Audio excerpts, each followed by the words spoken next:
अस्सलामुअलैकुम। दुआ नगीम अब्दुर्रहमान में खुश आमदीद कहते हैं। आज हम आपको क्योंकि हमारे पास बहुत ज़्यादा मैसेजेस आ रहे थे कि आप काफ़ी सारी जो आपके नुस्खे होते हैं और जो आप वीडियोस दिखाते हैं हमें बताते हैं, उसके अंदर आप एक जड़ी बूटी रेगमाही का इस्तेमाल करते हैं और ये किस लिए इस्तेमाल होती है। तो मैं आपको ये इसके बारे में पूरी एक वीडियो बना कर बता रहा हूँ और इसके फ़ायदे और ये कहाँ पाई जाती है और इसके किन किन मर्ज़ों के ऊपर ये इस्तेमाल होती है, वो मैं सारा आज आपको बताऊंगा रेग माही के बारे में। तो ये जो रेग माही है, असल नाम जो इसका यही है। देसी टिप के अंदर मैंने आपको बोला था कि मैं आपको वही नाम बताऊंगा जो आप अगर प्रसाद स्टोर से लेने जाते हैं, ख़रीदते हैं, तो आप उसका इजी नाम बताएंगे तो वो आप बआसानी मिल जाएगी।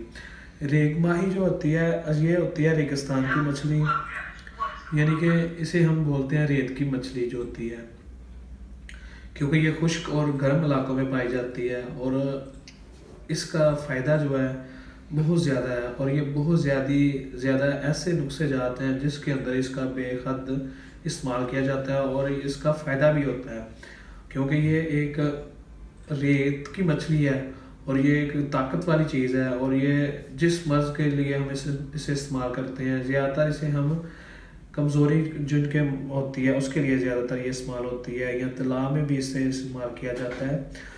और रेग माही जो है, ये देख लें आप, ये रेत की मछली जो होती है वो होती है, ये आपका, मैं इसको आपका साथ दिखा रहा हूँ क्योंकि मैंने यही बताया, दिखा रहा हूँ, आप देखें इसे, ये रेत की मछली से बोलते हैं और ये बहुत ही ज़्यादा मुफीद और फ़ायदेमंद होती है और ये बहुत ज़्यादा खुश्क होती है और ये गर्म होती है। ये ख़ासकर अगर शुगर वाले जो मरीज़ होते हैं, अगर वो इस्तेमाल करते हैं तो उनको ये बहुत ज़्यादा फ़ायदा देती है। लेकिन आप इसे एक चीज़ को इस्तेमाल नहीं करते क्योंकि ये खुश्क होती है, फिर आपके खाने के जो मसला है वो पैदा करेगी, आपको कब्ज़ का जो मसला है ना वो पैदा करेगी, या फिर आपको तलखी इस्तेमाल करेगी।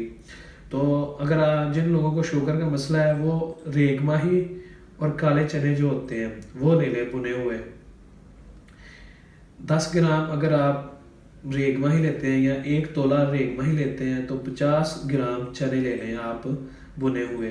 इन दोनों को अच्छे तरीके के साथ बारीक कर लें तो इंशाल्लाह ताला जो आपकी शुगर है वो लाजमी और 100% के तौर पर ये आपकी कंट्रोल करेगी। और ये इससे जो आपकी शुगर की वजह से बीमारियाँ शुरू हो जाती हैं और कमज़ोरियाँ शुरू हो जाती हैं, ख़ास करके जो आपको कमज़ोरी होगी शुगर की वजह से, उसके लिए भी ये बेहद फ़ायदेमंद और मुफीद है, उसके लिए भी ये काम करेगी। और दूसरा जो ये मर्दाना कमज़ोरी और टाइमिंग के लिए जो मेडिसिन इस्तेमाल होती है उसके अंदर ये इसका बहुत ज़्यादा इस्तेमाल है और ये बहुत ज़्यादा फ़ायदेमंद जड़ी बूटी है।